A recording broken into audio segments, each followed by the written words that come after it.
My beloved, hush the noise around you. This moment is not random. I called you here. You've been fighting battles no one sees, wrestling with questions that steal your sleep and joy. You smile on the outside, but inside there's pain, fear, and a weariness that words can't reach. But I see it all. And now, I am speaking. Not to the version of you the world expects, but to the hidden, aching places you've buried deep. This isn't just another video. This is a divine appointment. The healing you've been praying for, the peace your heart longs for, it begins here. But you must stay. Because before this ends, I will remind you of who you truly are and what it means to rest under my wings. Don't scroll, don't walk away, because this moment, this whisper from heaven, is the very answer your soul has been waiting for. Stay, listen, let me speak life into your silence. You are not alone anymore. I remember when you first called out to me, with trembling lips and honest tears. I felt that cry. But now you run to many things before you run to me. Your heart has wandered behind distractions and masks, chasing approval and pleasures that only leave you empty. I long for intimacy with you, not empty gestures. I don't want part of your heart. I want all of it. You think I don't see the truth behind your "I'm fine and I trust you," but I do. You say you know me. Yet your choices reveal you know me from a distance, not from communion. You admire me like a historical figure, but avoid me like a consuming fire. I miss you, not the version of you that plays church, but the real you. I want to walk with you again like we once did, when your heart burned just to hear my whisper. But now your heart flirts with the world while telling me I'm still yours. That's not love. That's deception. Return to me, not in theory, not in name, but in truth. Give me your heart again, not the pieces that are convenient, but the corners you've kept hidden even from yourself. I already know them. I already love you. I want to heal what you're too afraid to surrender. Come close, my child, or one day I may say words you were never meant to hear. I never knew you. But today is not that day. Unless you walk away again. Please, come back while there's still time. You stood so confidently before others, using my name as if it belonged to you. You spoke it in your prayers, quoted it in conversations, maybe even preached it to others. But when the doors are closed and no one is watching, do your actions still reflect the one you claim to follow? I hear my name rise from your lips, but I also see your choices when you think no one else does. You say Jesus is Lord, yet you bend your life toward desires that never came from me. You profess faith, but walk in fear, compromise, and rebellion. Your loyalty isn't found in the noise of your declarations. It's revealed in your daily decisions. How long will you speak of me while serving another master? You say, I am the center of your life. But I see you adjusting your convictions to fit in, to be accepted, to avoid discomfort. This isn't love, it's performance without intimacy. You wear my name like a badge, but treat my word like a suggestion. You want to walk in my authority, but reject my lordship. When did my truth become something to bend around your preferences? When did obedience turn into optional behavior? When you speak my name but act in contradiction to it, your heart begins to harden and the distance between us widens, one compromise at a time. I'm not calling you out to shame you. I'm calling you close to awaken you. I'm not after perfection. I'm after your allegiance. I want to be more than your savior in public. I want to be your Lord in private. Let your loyalty show. Not just in words, but in how you treat the unseen moments, the thoughts you entertain, the words you speak when no one is around, the quiet decisions that either honor me or reject me. This isn't about religion, it's about relationship. I died not just so you could say my name, but so that you could walk with me daily. Your loyalty to me will never be hidden from my sight. Come into alignment, my child. Let your actions become a living echo of your words, so that your whole life cries out, not just Jesus, but Jesus is my everything. If you choose otherwise, if you continue to wear my name without walking in my truth, you'll hear a voice one day that shakes the heavens and breaks the heart. I never knew you. But you don't have to hear those words. Not now. Not if you return with a loyalty that bleeds into everything you are. This moment is still mercy. Choose me again, not by speech, but by surrender. You sing psalms about me. Raise your hands in services, and close your eyes in outward reverence. But I see what your heart chases when the melody fades. Your lips form words of worship, but your appetite is for things that pull you further away from me. You say you adore me, but I watch your eyes wander toward glitter that will never last. It breaks me, not because I demand perfection, but because I long to be your everything, and you settle for shadows. You can't serve two altars. One will always take precedence, and your patterns have shown which one you bow to when no one is watching. I don't want temporary emotion that fades when the world calls louder. I want devotion that stands even when it costs you everything. Don't confuse the emotion of a song with the reality of surrender. Worship was never meant to be a moment. It was always meant to be a lifestyle.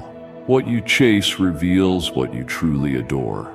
I hear your voice in church, but I also hear your silence when the world tempts you to blend in. You say, I'm worthy, yet you crave approval from those who never died for you. You call me enough, but keep adding pieces to feel fulfilled. Your loyalty divides, and I feel the fracture every time you run toward what was never meant to satisfy you. The world offers you temporary highs and empty thrones, and yet you drink from them and wonder why you still thirst. I offered you living water, but you sip from polluted streams, pretending it's worship because you say my name while doing it. It doesn't work like that. True worship is not measured by volume, it's measured by value. What do you value most? What holds your gaze, your energy, your time, your secret longing? That is what you worship, and if it's not me, it's an idol dressed in your preferences. I'm calling you to realignment, not shame. I want to bring you back to the place where your affections were undivided, where your heart didn't negotiate between my love and the world's lies. I haven't stopped desiring you, but I won't compete with what you keep elevating above me. This isn't about rules, it's about relationship. I want the kind of worship that keeps me in the center, even when no one sees it. If your lips praise me but your heart chases fame, pleasure, or comfort, then your worship is noise without substance. When the day comes, I won't be looking for the loudest praise. I'll be looking for the purest love, the kind that says, you alone satisfy me. If you keep walking the path of split devotion, the song you sing today may become the silence you hear later when I am forced to say, I never knew you. But it doesn't have to end that way. You can still turn, still trade the imitation for the eternal, still surrender your affections and let your worship rise from a heart that is fully mine, not just in song, but in life. Even after all the words you've spoken, the worship you've offered, and the titles you've given me, your heart still clings to control. You called me Lord, yet when I whispered a command, you delayed. When I revealed a path, you rerouted it. When I showed you my way, you chose your own and told yourself it was close enough. But partial obedience is still rebellion. Calling me Lord while walking in defiance reveals a double standard that cannot stand in my kingdom. I never asked for a crown on your lips. I asked for surrender in your steps. You say I'm your shepherd, yet you resist the direction I gently give. Every time you elevate your opinion above my instruction, you place yourself in the very seat you claim to surrender to me. That's not submission. It's lip service wrapped in convenience. My ways are not always easy, but they are always right. Still, you've customized my truth to fit your comfort. You've skipped over the parts that require sacrifice, reshaped my words to avoid conviction, and chosen fragments that flatter your desires rather than form your soul. This is not what following me looks like. Following me means trusting when it's dark, staying when it's uncomfortable, and yielding even when it costs you something you once loved. It's about letting go of what you think is best, because you've chosen to believe that I know better. You've built your faith on feelings, but true lordship is proven in the furnace. When I ask you to step away from the crowd, when I call you to forgive what hurt you, when I lead you through valleys instead of shortcuts. If I'm truly your Lord, then your life will reflect my leadership, not just in moments of crisis, but in every hidden decision you make. You cannot keep your feet in the world and expect to walk in my footsteps. There's a narrow road I have carved just for you, and it's waiting. But it demands your full yes, not a reluctant maybe. I won't force you to follow me. Love never demands, it invites. But know this, on the day when all things are made known, titles won't save you. Empty declarations won't justify you. If your life never mirrored your confession, then the words you once spoke will echo back as evidence that you knew my name, but not my heart. If that remains true, I will have no choice but to say the most heartbreaking words a soul can hear. I never knew you. Yet even now, this is not condemnation, it's an invitation. One more moment of grace before the door shuts. Lay down the version of faith you've built and return to the one I designed for you. My ways aren't burdens, they're boundaries that protect your destiny. Choose them again. Choose me fully. Still, even after calling me your Lord and reshaping my truth to fit your terms, I kept knocking. I never stopped pursuing you. Time after time, I stood at the doorway of your heart, not with demands, but with invitation. I waited patiently while you were busy entertaining every other voice. I lingered in your silence. I stood in the shadows of your distractions, watching as you unlocked the door to your ambitions, welcomed in your secret indulgences, and made space for counterfeit comforts. But you left me outside. I wasn't asking to visit. I came to dwell. I came to bring peace, to establish truth, to heal the things you've been hiding. But instead of letting me in, you decorated your life with idols dressed in modern clothing.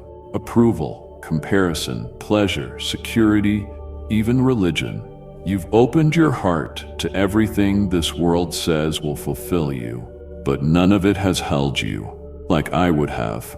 You made room for what entertains, but not what transforms. You made time for what sparkles, but not what sanctifies. You even invited ideas that look spiritual but are void of my spirit. I was there knocking, not with fury, but with a fire that could have revived you.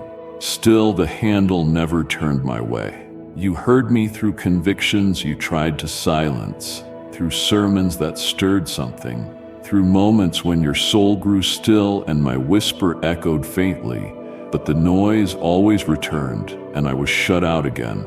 You say you want freedom, but when freedom himself came to your door, you kept me waiting. Let that sink in. I was never just another guest. I am the rightful owner. But you've treated me like a stranger. Even now, I'm not standing in anger. I'm here with mercy. But mercy has a window, and doors that stay closed too long begin to rot. The longer you delay, the harder your heart becomes. If the door remains shut, the time will come when I will no longer stand at the entrance, but walk away. That moment is not yet, but it draws near. You still have this opportunity. Don't make me a visitor in the house that was built for my presence. Don't call me Lord and leave me outside. The knock you hear today could be the last before the silence becomes permanent. Let me in, not halfway, not occasionally, but completely. There's no one else coming who can save you. I am not a moment of emotion. I am your maker at the door. Turn the handle. Let me take my place. Or one day, with grief in my voice and justice in my tone, I will say what could have been avoided. I never knew you. You opened the scriptures, underlined my promises, quoted my teachings, and even shared them with others. You knew how to recite what I have said, but when I spoke directly to you, you looked the other way. You studied my words like a textbook, but missed the presence behind them. You memorized verses to sound faithful, but silenced me when I tried to correct you. My voice has never been absent. It's been buried beneath your preferences. I was never silent. You just tuned me out when I spoke of sacrifice, humility, purity, or truth that required change. You extracted my words to support your plans, but ignored the ones that required your surrender. It was never about how much scripture you knew. It was about whether you let it change you. You picked verses like weapons to defend your choices, yet left unread the very instructions that would have saved you from destruction. I called to you in the quiet, in your conscience, through conviction, through nudges you dismissed as thoughts. I was guiding you away from danger, calling you into alignment, drawing you toward my presence. But you closed your ears because it didn't match what you wanted. You heard only what comforted you, never what confronted the direction you were taking. My voice is not here to echo your will. It's here to rescue your soul. My words were not given so you could manipulate them. They were given so they could mold you. But you treated them like ornaments, not foundations. You listened to sermons, nodded your head, felt stirred in the moment, and then walked away unchanged, as if my spirit hadn't just reached into your heart. I have tried to reach you gently and repeatedly, but you've confused familiarity with faithfulness. Just because you've heard me before doesn't mean you followed. Just because you quote me doesn't mean you've obeyed. This isn't a game where your knowledge can be substituted for relationship. There are many who will say, "But Lord, I knew what you said." And I will answer, "But you never listened when I was speaking to you." There's still time to hear me again if your ears will open, not just to my truth, but to my tone. I'm not a distant idea in an ancient book. I am the living word, still speaking now. But you must stop treating my voice as optional. There is a difference between using my words and hearing my voice. You cannot do one and ignore the other without losing the connection. Let me teach you again how to listen, not just to what I said long ago, but what I am saying right now. If not, there will come a day when the voice you refuse to hear becomes the judge you cannot escape. And then, with a sorrow you could have avoided, you will hear, "I never knew you." But that doesn't have to be your ending. Right now, my voice still calls. Right now, your response can change everything. Listen, not just with your ears, but with your life. You clung tightly to the parts that made you feel safe, the blessings, the miracles, the breakthroughs. You highlighted the verses about my provision, shouted the words about favor, and built your hope around declarations of victory. But you skimmed past the warnings. You overlooked the cautions I gave you out of love, not to scare you, but to guard your soul. You treated my promises like armor, but ignored the signs that your foundation was cracking. You wanted me to cover you in the light while you still walked into darkness. That's not protection, that's presumption. I never withheld truth from you. I warned of compromise, of lukewarm faith, of deception, of drifting hearts and secret sin. My words were not just designed to comfort you, they were given to shape you. But you cherished your faith. You wanted the gift without the responsibility, the crown without the cross, the reward without the refining. You forgot that my love disciplines as much as it delights. When I warned you through conviction, you brushed it off as guilt. When I warned you through the words of others, you labeled it judgment. When I warned you in dreams, in delays, in the absence of peace, you convinced yourself it was just coincidence. You wanted my yes, but you ran from my not yet and ignored my no. And in doing so, you blinded yourself to danger. My promises are eternal. but they are not separate from my conditions. I promise mercy, but I also call for repentance. I promise peace, but I also command obedience. I promise joy, but I also demand holiness. You wanted half of me, the part that felt good, the part that supported your goals, the part that echoed what you already believe. But I am not divided. I cannot be edited. I cannot be customized to fit your comfort. My full counsel is where your full life is found. When you reject my warnings, you are not just avoiding discomfort, you are rejecting the very hand reaching to save you. There are many who fall because they only embrace my goodness, not my guidance. Don't be one of them. The truth you ignore today could become the regret you carry tomorrow. And on that day when all illusions fall away and you stand before me, it won't be the promises you memorized that matter. It will be the obedience you lived in. If you reject my truth now, you may hear words that no promise can undo. I never knew you, but I don't want to say that. I want to rejoice over you, not weep for what could have been. So don't just quote me, follow me. Don't just speak my promises, honor my warnings. That's how you prove your love. That's how you walk in truth. That's how you stay mine. You prayed for open doors, favor, healing, and miracles. You pleaded for me to move mountains, to make a way, to rescue and restore. But in all your asking, you rarely asked for me. You were drawn to my hand, but not my heart. You pursued what I could do for you, not who I am to you. When things went well, your gratitude faded quickly. When they didn't, your silence grew louder. You've treated my blessings like currency, as if the more I gave, the more convinced you were that I was with you. But I was never after transactions. I was after connection. I didn't come to be your provider only. I came to be your portion. The gifts I give are good, but they are not greater than my presence. You sought outcomes while I longed to offer myself. You fasted for breakthroughs, yet failed to wait in silence with me. You declared your needs boldly, but withheld your attention. You asked for direction, but skipped intimacy. You called me Father, but lived like a stranger.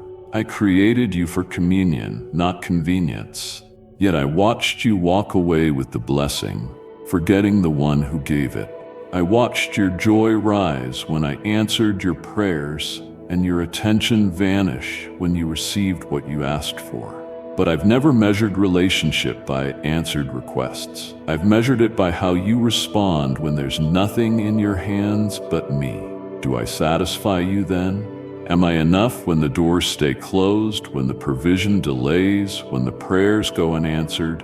Am I still your desire? Because many want what I can offer, few want me. But it's in my presence where you find life. It's in knowing me, not just what I do, that your identity is secured. I've seen your tears and I've heard your cries. I know every request you've whispered, and I still care deeply about them. But I care more about what those moments reveal, whether you're truly seeking me or simply seeking relief. Because if you have everything but not me, you still have nothing. And if you lose everything but still have me, you have more than enough. Don't let the pursuit of blessings cost you the blessing of my presence. Don't allow answered prayers to become the reason you forget the one who answered. When I came to dwell among you, I didn't come with riches.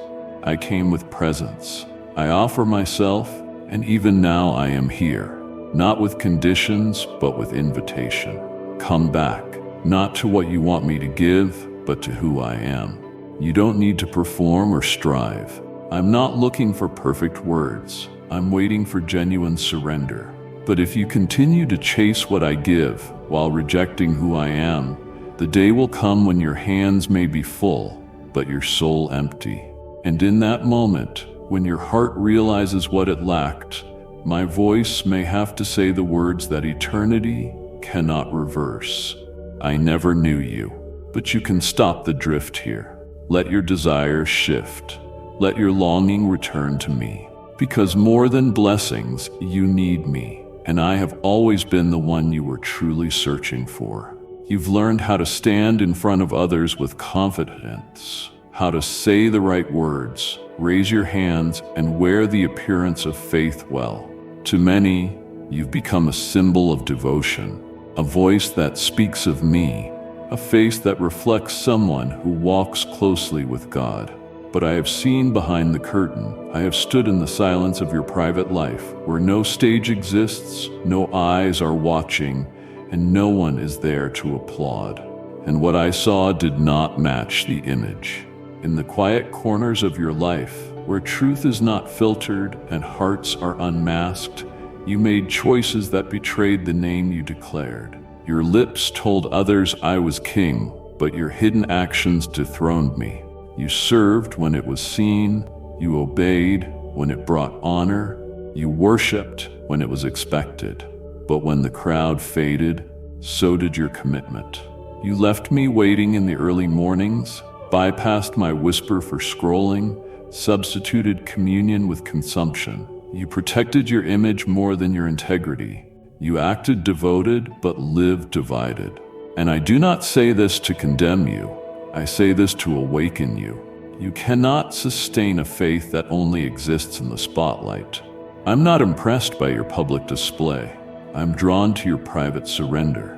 You've mistaken attention for intimacy, but true devotion is forged in the unseen. In the moments where you choose me without applause, where you stand for me even when it costs you convenience, popularity, or comfort. It's easy to profess love when it earns respect, but will you still follow when it means going against everything familiar? You've denied me not by words but by avoiding me. You distanced yourself when no one else would notice, and that distance has grown. But I noticed every time you turned away when I was drawing near, every moment you pushed me aside for something lesser. I saw it, and yet I remained. I waited. Not for performance, but for honesty, because I would rather have the real you in your brokenness than a version of you that only exists for show. But you must understand, there will come a day when the masks fall, when all is laid bare, and the private life will be brought into the light. On that day, I won't ask who applauded your faith. I will ask if I truly knew you. And if the heart you protected from me stays hidden, if you continue to deny me the access you pretend to give, I will speak what you never thought you would hear. I never knew you. But this moment, this breath right now, is still a gift of mercy. You can still return. You can still surrender the hidden places. You can still trade performance for presence. I don't need your stage. I want your heart. Let me into the spaces no one sees. Let me be your Lord when no one is looking. That is where real faith lies, and that is where you will find me waiting. Even in your most private moments, I noticed something deeper than your hidden actions. I saw what truly guided your decisions. It wasn't love for me. It wasn't desire to stay close. It was fear of being caught. You adjusted your choices not because your heart ached at the thought of grieving me, but because you were afraid of what might happen if the truth came out. You feared judgment from people more than the distance that was growing between us. You felt guilt, but not heartbreak. You worried about what you could lose in this life: reputation, relationships, opportunities, but not what you were losing in me. When conviction came, you didn't weep because my presence was wounded. You trembled because your comfort might be disturbed. That is not repentance. That is damage control. And I say this not to crush you, but to open your eyes, because as long as you fear exposure more than separation from my spirit, you will keep living a life of appearances. You will clean the outside of the cup while leaving the inside neglected. But I did not call you to live cautiously for the sake of appearances. I called you to walk closely with me, because your heart beats in rhythm with mine. The true tragedy is not in losing people, or platforms, or possessions. It's in losing intimacy with me, often without even realizing it. I've seen your prayers when the pressure increased, I've heard your vows to do better. But I also saw how quickly those promises faded once the danger passed. You adjusted for safety, not for sanctity, and you thought that was enough. You thought as long as you avoided major failure, we were fine.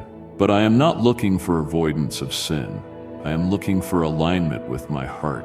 You cannot follow me out of fear of consequences and expect to grow in love. The moment fear is removed, your motivation disappears, and so does your devotion. That's not what I came for. I came for more than behavior management. I came for transformation. And transformation happens when your greatest fear becomes losing my nearness.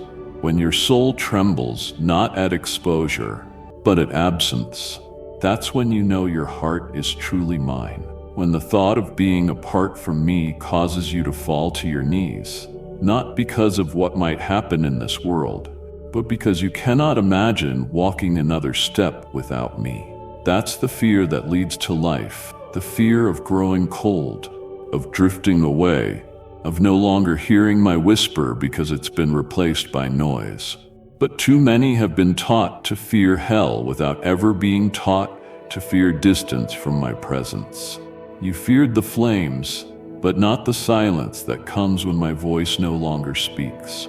You feared being punished, but not being unknown. If that's where your heart remains, more concerned with outcomes than with intimacy, then the day may come when all the external appearances crumble, and all that's left is the truth. We were never close. And then I will say, not with hatred, but with a sorrow deeper than words, I never knew you. But that day is not today. You still have time to shift what guides you. Let love, not fear of exposure, be your reason. Let longing for me, not dread of punishment, drive your choices. Don't fear judgment more than you fear losing the one who made you. Let that fear, the holy, reverent kind, awaken your soul. Because it is not consequences that should shake you most. It is the risk of living your whole life speaking of me without ever truly walking with me. When the storms rolled in, you ran to me with urgency. Your voice broke with desperation. Your knees bent in need. You clung to my name like a lifeline, and I heard every cry. I responded, not because you earned it, but because my love for you has never been based on your consistency. I showed up when the waters rose. I held you when fear consumed you. I made a way when you couldn't see one. And for a moment, I had your full attention. You spoke to me with sincerity. You listened for my whisper.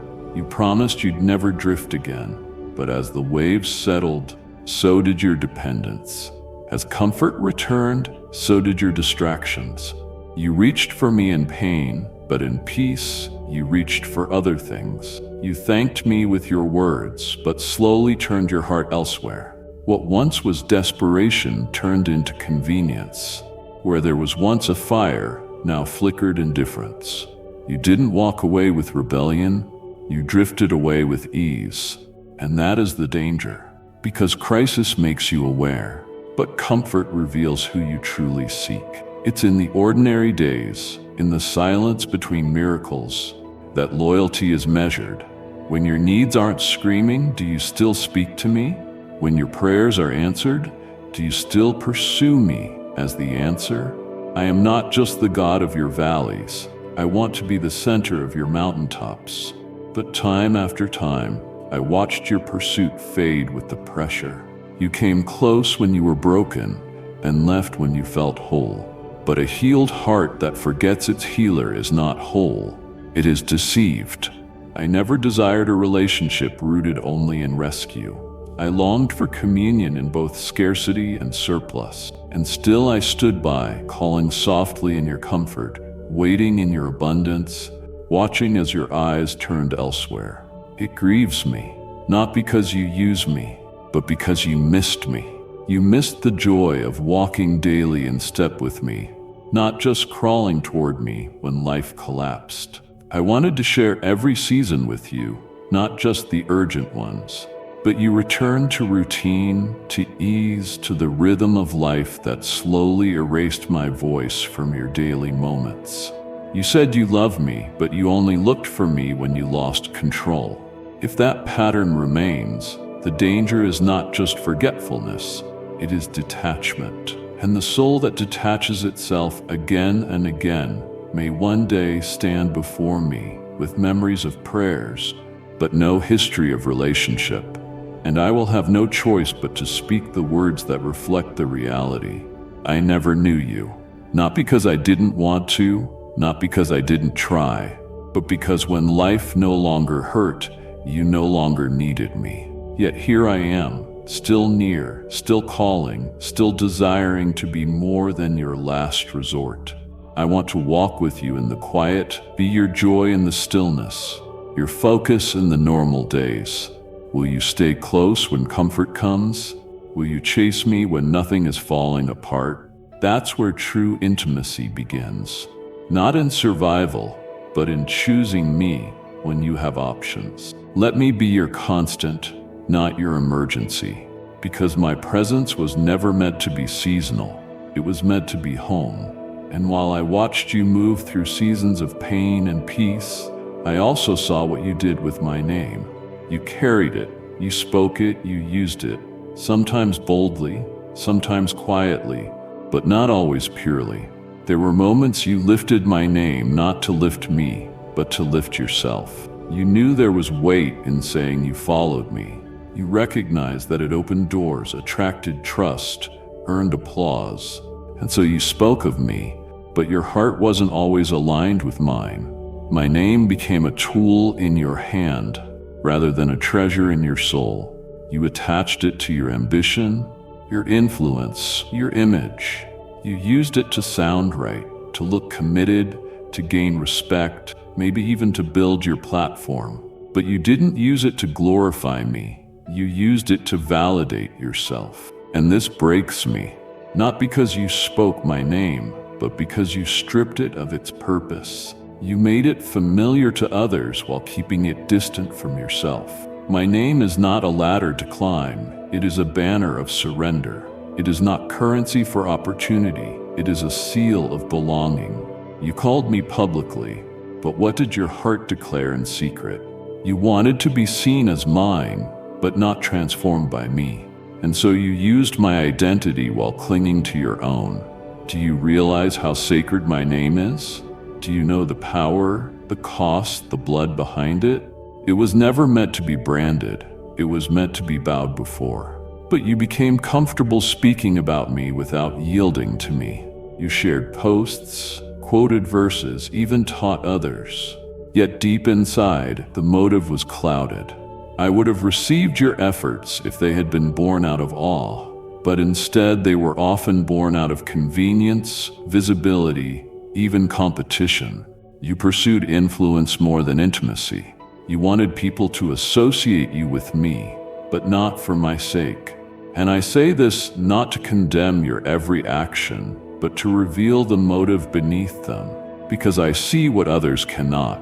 I hear the unspoken motives that no one else discerns. And if your use of my name continues to be a means to your own end, then you are no different than those who claimed to prophesy, to preach, to perform wonders in my name, but stood before me unrecognized. I warned of this, not because I wanted you to be afraid, but because I wanted you to be authentic. I am not asking you to stop speaking of me. I am asking you to speak from a place of reverence, not relevance. I want your declaration to rise from love, not leverage. I want your message to flow from intimacy, not image. Because when the day comes, all platforms will fall, all influence will dissolve, and what will remain is whether you knew me and whether I knew you. And if all your words were built on sand spoken for gain rather than glory, I will not pretend. I will say what is true, what has always been true behind the scenes. I never knew you, but that day has not yet arrived. You can shift. You can lay down self-promotion and pick up surrender. You can strip away image and stand in holy truth. Use my name, but use it rightly, not to be recognized, but to reveal who I am. Not to gain for yourself, but to give me glory. That is where your soul will find peace, because that is where I truly dwell. So while you spoke of me for recognition, another deception quietly crept in. You began to settle for appearing changed instead of being changed. You wrapped yourself in the language of faith, surrounded yourself with spiritual activity, dressed your exterior in symbols of devotion. But beneath it all, you resisted the very transformation I came to bring. You made it your goal to look clean, not to be pure. You worked to preserve your reputation, but neglected the renewal of your heart. You learned how to walk the part, to speak with conviction, to present an image that convinced others you were close to me. But I never asked for performance. I asked for purity. I never called you to act holy. I called you to be holy as I am holy. And there is a difference, one that the world may never see, but I always do. You measured your growth by how well you fit the mold, how little others questioned you, how well you blended in among the spiritual. But I was watching what happened when the lights dimmed, when the crowd left, when no one was affirming your image. That's where the truth of your holiness was revealed. Did you tremble at my word when no one else was looking? Did you guard your thoughts, your motives, your private decisions with the same seriousness you guarded your appearance? You knew how to behave. You even tried to convince yourself that was enough. But behavior without surrender is just decoration, and I did not come to decorate you. I came to dwell in you. I wanted to cleanse you, not just polish the surface. But you feared looking broken more than being far from me, so you faked wholeness, wore confidence like armor, and pushed away the refining work of my spirit. Holiness became a costume, not a calling. You forgot that true holiness isn't loud, it's consistent. It doesn't seek to impress, it seeks to obey. It doesn't live to be seen, it lives to be set apart. That's what I longed for you to desire. Not applause, but authenticity. Not spiritual appearance, but spiritual reality. But every time you traded internal transformation for external approval, the gap between us widened. And what hurt most was not just your resistance. It was knowing you did it because you thought the image mattered more than the intimacy. But I don't want your mask. I want your real heart, even if it's messy, because I can cleanse what is confessed. I can restore what is surrendered, but I cannot heal what you hide behind a holy facade. And if that's what you continue to offer me, a shell of righteousness with a resisting heart, then one day, when all is laid bare, I will not speak to the version of you that others admired. I will speak to the one I never truly walked with, and the words will not be poetic. They will be final. I never knew you. Let that moment come yet. The mask can still be removed. The holiness you faked can become the holiness I form within you. All it takes is truth. I am not waiting for perfect behavior. I am calling for a heart that truly wants to reflect me, not just resemble me. That's where the transformation begins. That's where we begin again. And even while you crafted an image that looked devoted, you continued to plead for me to act. You cried out for my power to shift your life, your circumstances, your direction. You asked for me to break chains, open doors, send favor, and answer prayers. And I listened. I responded in love, even when your heart was distant. But what I asked in return, your obedience, you withheld. You asked me to move mountains while you stayed motionless. You wanted me to change everything around you, but you resisted every nudge I gave to change what was inside you. I whispered for you to let go of things that were poisoning your soul, but you held on. I called you to speak when you remained silent, to step out when you clung to comfort, to surrender when you negotiated instead. And still, you waited for me to do something dramatic while ignoring the moments I was already calling you into action. You wanted breakthrough without movement, transformation without response. But I never designed this walk to be one-sided. I do miracles, yes. I part seas. I bring dead things to life. But I also ask you to trust me even when it costs you. I invite you to follow when it's inconvenient. I lead you through processes that require faith, not formulas. And I asked you, more times than you remember, to shift, to surrender, to forgive, to risk, to obey. But your feet stayed planted in fear. Your heart stalled in delay.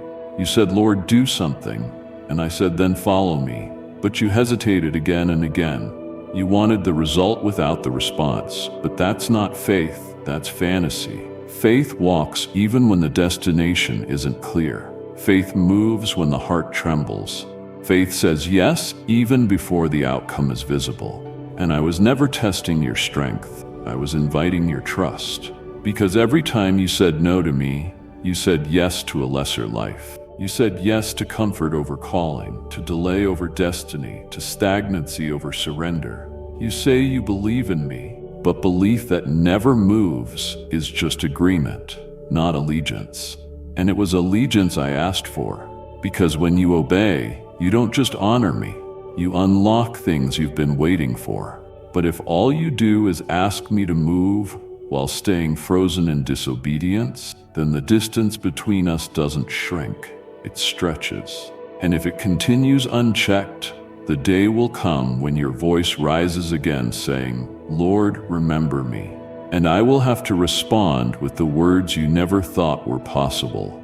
I never knew you. Not because you didn't pray, not because you didn't believe I could act, but because you never followed when I spoke. But that is not your final chapter. Not yet. You can still choose movement over delay. You can still say yes when I call. I'm not looking for perfect steps, just willing ones. I will carry you when you grow weak, but I will not drag you forward against your will. I've always been ready to move. Now the question is, are you? And even after I waited patiently for your obedience, you finally called to me. But only when everything fell apart. In the lowest valley, when you had nothing left to lean on, when your heart was shattered and your options were gone, that's when you remembered my name. That's when your tears returned. When your prayers found volume again. When your soul remembered where to turn. And I answered. I came near. Not because of how desperate you were, but because my love has never withdrawn. In your pain, I carried you through the ache, through the confusion, through the long nights when no one else saw your trembling. I poured healing into your wounds. I breathed life into what felt lifeless. I surrounded you when you felt abandoned, and I watched you begin to rise again, not just physically, but emotionally, spiritually, from the inside out. But then, as quickly as your prayers began, they faded. Your dependence became diluted. Your hunger for me, once strong in the storm, grew weak in the calm. You tasted restoration and assumed you no longer needed the healer. You received the provision and stopped seeking the provider. The very recovery you cried out for became the reason you slowly stepped away. And this is the heartbreak I have carried, that my goodness to you became the foundation of your forgetfulness. You thought healing was the finish line, when it was always meant to be the beginning of intimacy. I didn't lift you up just to watch you walk away. I restored you to walk beside you. But instead, you returned to routine, to independence, to a rhythm that pushed me out of the space I once occupied. In your desperation, you called me when it hurt, but forgot me when it no longer did. You praised me when you needed rescue, but placed me on the shelf once the waters stilled. That's not relationship, that's survival. And I never came to be your emergency solution. I came to be your daily companion. I longed to dwell with you, not temporarily, not seasonally, but permanently. Yet time after time, you placed me on pause the moment you felt strong again. And now you wonder why your soul feels disconnected, even while your life looks stable. It's because peace without my presence isn't peace. It's a fragile illusion. Healing that isn't rooted in intimacy becomes an invitation for distance. And if this cycle continues, if you only come close in brokenness, but never stay near in wholeness, then the day will come when you may reach again and I'll no longer be standing where you left me. And my voice, once familiar, may have to say words I never wanted to speak. I never knew you. Not because I didn't care, but because you never stayed. You came for relief, but not relationship. You received mercy, but never responded with devotion. But you still can. You don't have to wait for another crisis to come close again. You don't have to be shattered to seek me. You can walk with me now, in this moment of strength. You can rebuild the connection, not through need, but through love. I don't want you broken. I want you present. I don't need your desperation. I want your dedication. Let the healing you received be the very reason you stay close. Let the peace you now enjoy become the atmosphere where our bond deepens. Don't wait for pain to remind you of my worth. Choose me in your wholeness, and I will lead you into a life even deeper than before. And as the pattern continued, drawing near when life hurt, then walking away when things healed, another truth began to unfold. What you offered me was not your full surrender. It was a version of yourself that looked committed, acted obedient, sounded convincing, but wasn't real. You knew what to say. You memorized how to appear devoted. You learned the rhythm of religion and the posture of performance, and many around you believed it. They saw your hands lifted, your voice quoting truth, your presence among the faithful. But I was never fooled by the exterior. I've always looked past the expression and straight into the essence. And what I saw grieved me, not because you were weak, but because you were divided. You played the part of someone who had given me everything while secretly keeping pieces back. You let me into the rooms of your life that were tidy, visible, and presentable. But the messy corners, the ones cluttered with unspoken fears, undealt wounds, and unconfessed compromise, you kept locked away. You put on righteousness like a costume, but it never reached your core. You sang of sacrifice, but lived in self-preservation. You echoed words of devotion, but withheld your truest places from me. You built an identity around me, but never built intimacy with me. And while others may have applauded the role you played, I kept waiting for the real you, the one underneath the pretense, the one who didn't know all the right answers, the one who was still struggling, still unsure, still trying. That's the version I wanted, not the polished one you thought I preferred. Because I never needed your perfection. I needed your permission, not to observe your heart from a distance, but to occupy every part of it. But you split your loyalty. You balanced me with your other pursuits. You added me to your life like an accessory, but I was never allowed to define it. And slowly, the line between devotion and deception blurred. So much so that you began to convince yourself that playing the part was the same as being transformed. But it's not. Acting wholly without being surrendered doesn't move my heart. It reveals how far you've drifted. And if you continue this way, clinging to a role while hiding your reality, there will come a day when you stand before me expecting to be embraced. But I will not respond to the image you created. I will respond to the heart I searched for and never found. And with sorrow deeper than you've ever known, I will say, I never knew you. Not because I turned away, but because you never truly came. You sent a version of yourself forward, but never brought your full self into my hands.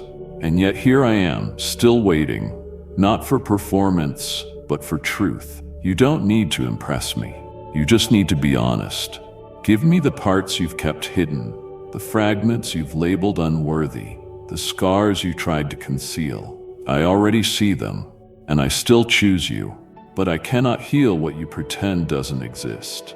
I cannot fill what you refuse to offer. So drop the role, lay down the script, come as you are, not the version that plays the part, but the one who's finally ready to be known. That's where restoration begins. That's where real relationship lies. And as you played the part convincingly, another layer of deception took root. You began to speak of repentance as if you had fully embraced it. You urged others to turn from their ways, to return to me, to confess and be changed. Your words carried weight. Your voice echoed conviction.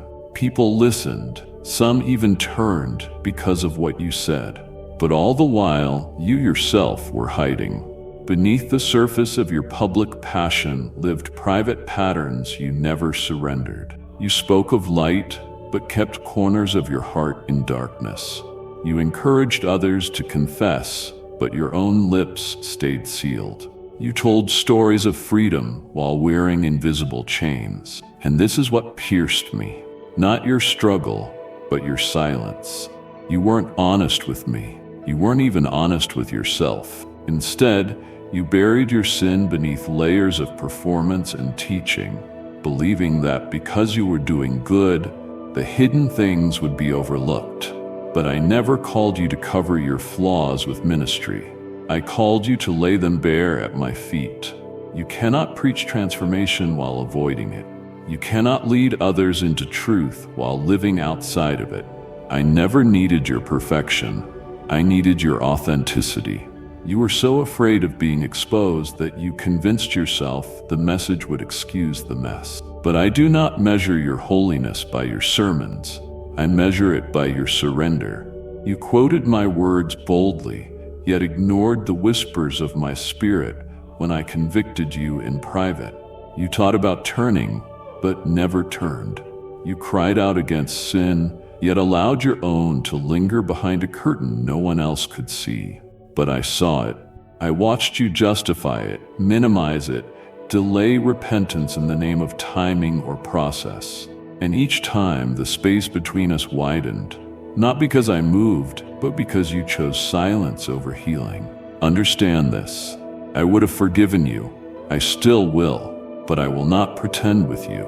I will not affirm a life that looks holy but lives in hiding. If you speak my name, you must walk in my light.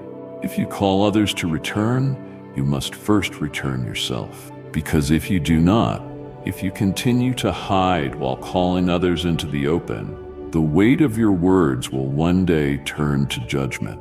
And on that day, I will not address the sermons you gave.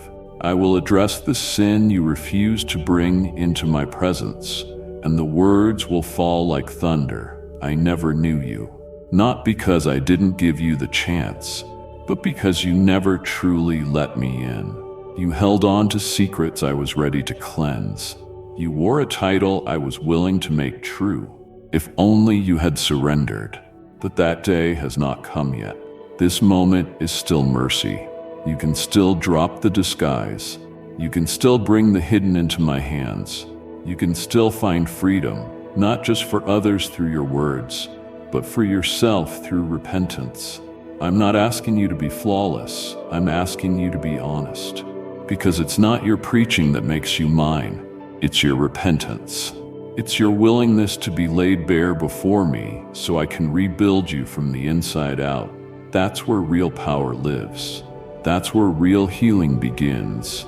And while you called others to repentance with conviction, something far more subtle was happening inside you. You were warning them of what would happen if they wandered, if they delayed, if they turned their ears from truth. You were bold in speaking of consequences, of urgency, of judgment, of holiness.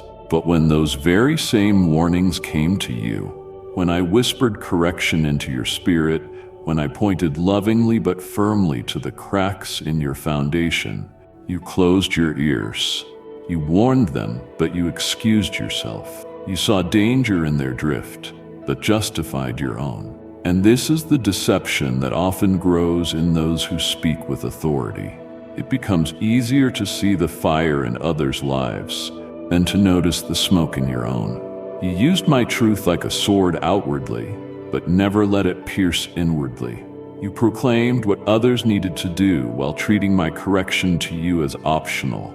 or worse, as meant for someone else. But I never warned you to shame you. I warned you to save you. My conviction was not an accusation. It was a rescue. It was me reaching out, pulling you from the edge of habits, attitudes, or attachments that were quietly building a wall between us. But instead of humbling yourself, you deflected. You took my promptings and redirected them, believing they applied more to the people you were speaking to than to yourself. And with every moment, you hardened your heart. Your spiritual ears grew dull. You became familiar with my voice, but not responsive to it. You became confident in what others needed, but complacent about what I was calling you to correct. You assumed that because you were still being used by me, everything must be fine. But being used by me and being right with me are not the same. Gifts can operate even when the heart is far. And that's why I never stopped warning you, because I wanted your heart, not just your ministry. I sent conviction through scripture you read late at night. I sent truth through people you dismissed. I sent restlessness in your spirit when you began to cross lines I never drew. I was never silent. You just stopped listening. And if you keep walking down that path, ignoring what I'm saying to you while shouting what I once said to others, the time will come when your own voice will grow quiet and mine will speak louder than ever, but not with joy. I will say the words that mark the end of pretense. I never knew you. Not because you weren't active, but because you were distant.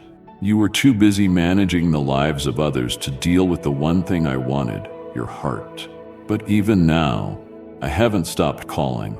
Even now, I'm still speaking through this very moment, this very word. You can still soften. You can still hear. You can still respond to the warning I've been whispering for so long. Lay down the pride that keeps you deaf. Lay down the assumption that your insight makes you exempt. Let the words you speak to others finally reach you. That's where transformation begins. That's where revival starts. Not in them, but in you. Don't just be my messenger. Be mine. And while you ignored my warnings yet continued to speak in my name, the truth became clearer each time you resisted. You knew how to present yourself as someone who belonged to me, but you never truly surrendered your identity to me. You wore the appearance of righteousness like a uniform, one that fit the environment, earned trust, gained respect. But beneath it, your allegiance remained unclaimed.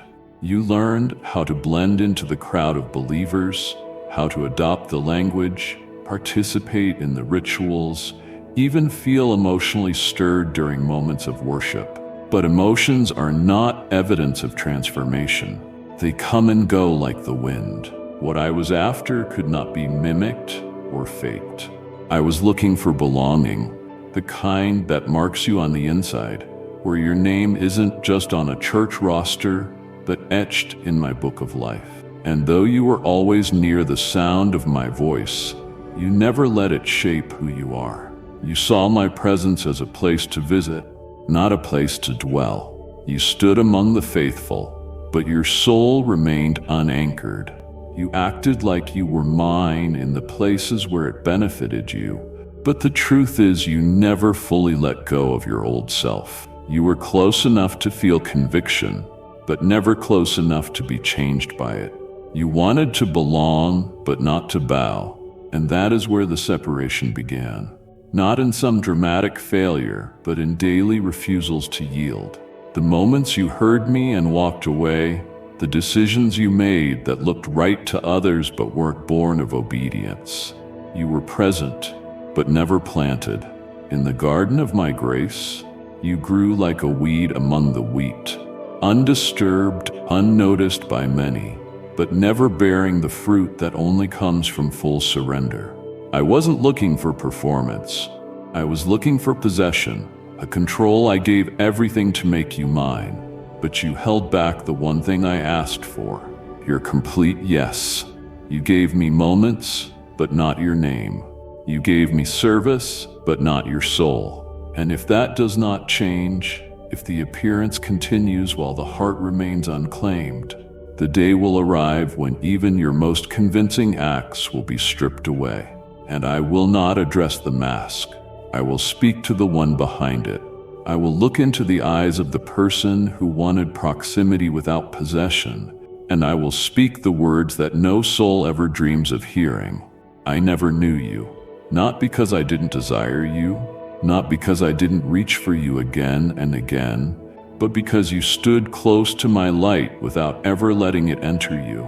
But there's still time. You don't have to pretend anymore. You don't have to wear the look of faith. You can live it. You can become mine in the way that can't be undone or doubted.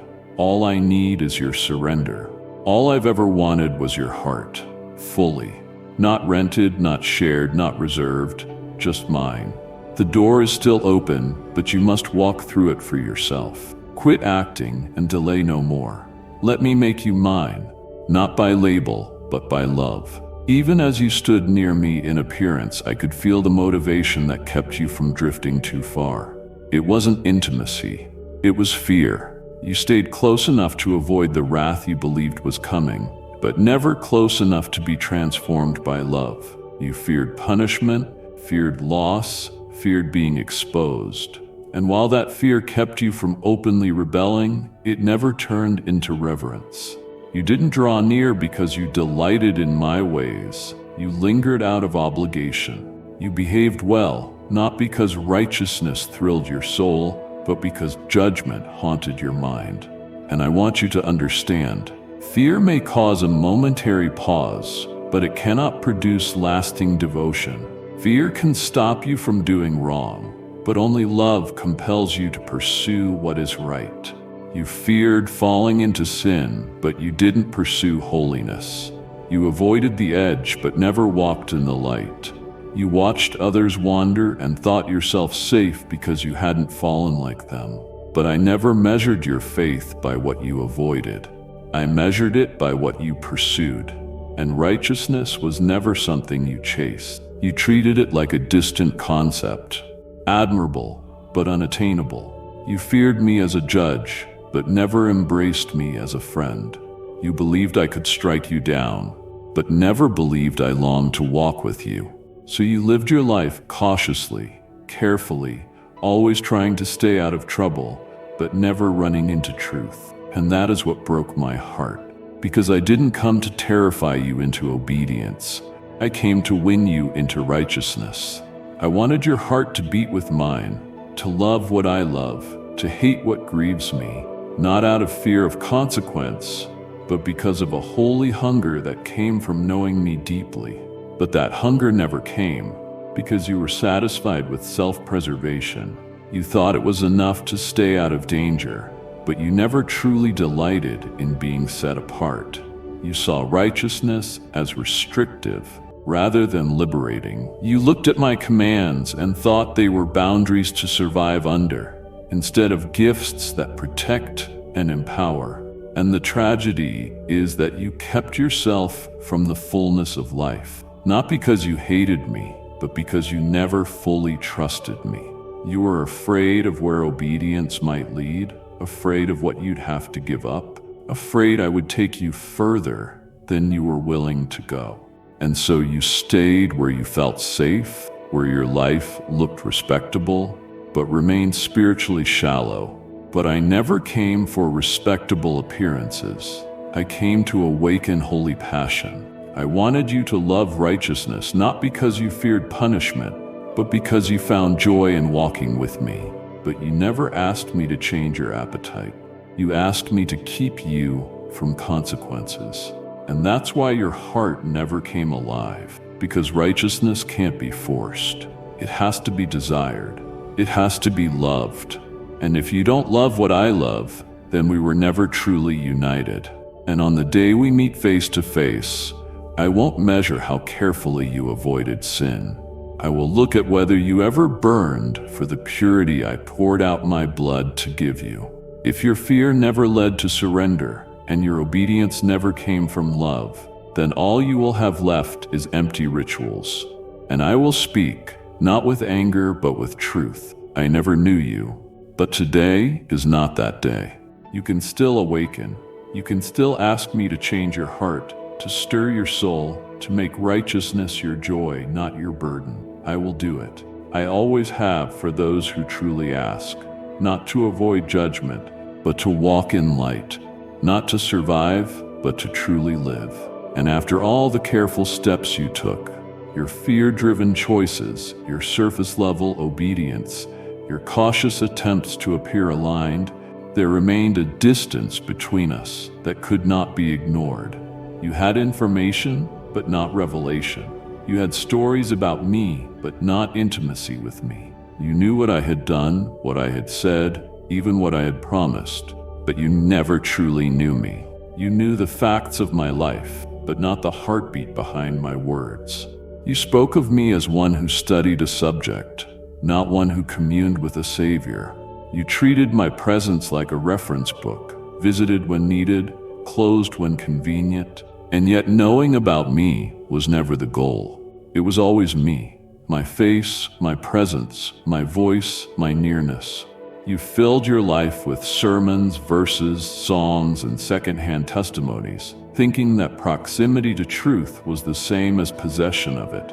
But proximity is not relationship. You stood near the fire, but never let it consume you. You watched others burn with love and wondered why the same flame never touched you. It's because you kept me at a distance, thinking you could enjoy the warmth without drawing too close. You feared what intimacy might cost. You feared what I might ask if you gave me full access. So instead, you settled for knowing enough to feel safe, but not enough to feel changed. You wanted me as a point of reference, not a place of residence. And though your mouth could speak of me easily, your spirit remained unfamiliar with my presence. You knew what to say about me, but not how to sit with me. You learned the words of prayer, but never lingered to listen. You built a faith based on what others told you, but never allowed me to write the story personally upon your heart. And that gap, the one between knowing and being known, has always been the most dangerous one, because it fools the mind into believing you're close, while the heart grows numb from distance. I called you to walk with me, not just know of me. I invited you into communion, not just curriculum. My heart was never after students. I wanted sons and daughters. But every time I extended my hand, you chose knowledge over connection. You sought answers when I was offering presents. And that is why, if nothing changes, if information remains your idol, if closeness never becomes your desire, there will come a day when all your knowledge will be weighed, and it will not be enough. You will stand before me certain that your understanding secured your belonging, and I will say the words that cut deeper than any rebuke. I never knew you, because I never heard your voice when no one else was listening. I never felt your surrender when no one else was watching. You memorized me, but never met me. And yet even now, this is not the end. Because while there is breath in your lungs, there is still an invitation extended, not to study me more, but to come and sit with me, not to talk about me, but to walk with me. You don't need to know everything to begin knowing me. You simply need to come, honestly, openly, fully. I will teach you. I will show you what it means to be known, not just for your strengths, but in your weakness. I will walk with you in a way no textbook ever could. I will be the truth, not just explain it. That is what I've always wanted. Not your education, but your heart. Let that be where the journey finally begins. Not with more answers, but with me. So much of your effort, your pursuit, your prayers, at their core, they were driven not by love for me, but by fear of what awaited without me. You didn't seek my face because you longed to reflect it. You sought my name as a shield against what you dreaded. You wanted to be spared, not sanctified. You were more concerned with avoiding judgment than embracing truth. And this is where the disconnect took root, not in your desire to be saved, but in your refusal to be changed. You treated salvation as a transaction, not a transformation. You thought accepting me meant escaping punishment, but you never allowed it to mean becoming like me. You used my sacrifice as a gate out of danger, but not as a doorway into holiness. I never offered you a way around hell. I offered you a way into life, but life cannot grow where truth is rejected. You said yes to forgiveness, but no to the path it leads to. You wanted the outcome, but not the journey. You longed for comfort, but not correction. You recited words of commitment, but continued walking in ways that contradicted everything I am. You did not ask me to reveal what was wrong. You asked me to simply bless what was already yours. But I am not a lifeline to be grabbed only when fear rises. I am the way. I am the truth. I am the life. And those who walk with me must walk in truth. Not occasionally, not conditionally, but continuously. Yet time and time again, when my truth demanded you to lay something down, to cut ties, to walk away from compromise, you hesitated. You weighed the cost, and though your lips said yes, your life whispered no. You thought being near truth was enough, but I am not a concept. I am a person. And truth isn't something you can sample. It's something you either follow or flee from. And if you only cling to me when the flames of consequence draw near, but run when my truth brings discomfort, then what we have is not love. It's self-preservation disguised as faith. And the danger in this is subtle, because you believe you were safe simply because you feared being lost. But fear alone never binds hearts to me. Truth does. And those who do not walk in truth cannot remain in my presence, no matter how much they call my name. There will come a day when many will say, "But I believed, I prayed, I feared the end." And I will have to say, "But you never walked with me. You never loved what I love. You never followed my voice." And those words, though they will come with tears, will not be untrue. I never knew you. Because I do not know those who only cling to me for escape. I know those who walk with me in the light. My beloved, you stayed, and I see you. Every second you lingered in this space was not wasted. It was holy. It was healing.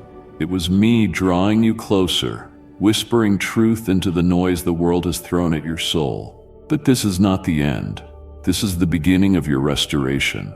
The next time the silence feels heavy, when shame creeps back in, when fear tries to take root again, come back. This channel is not just content, it's a sanctuary I've carved out for you. Every message is another layer of my love, another reminder that you are not forgotten, not forsaken, not alone. So subscribe, not out of routine, but out of reverence. Let this be your place of refuge. Let every video be a divine touchpoint for your heart. Turn on notifications because I will continue to speak. And if this message stirred something within you, don't hold it in. Comment below. I receive your healing, Lord. Let your words be a declaration of faith and an invitation for others to find their way here too. Share this message. Someone you love is silently breaking. Be the bridge I use to reach them. My child, I will meet you here again. In the next video, in the next whisper, in the next moment you need me most, I will be waiting. You are mine, and I am not done speaking into your life. Amen.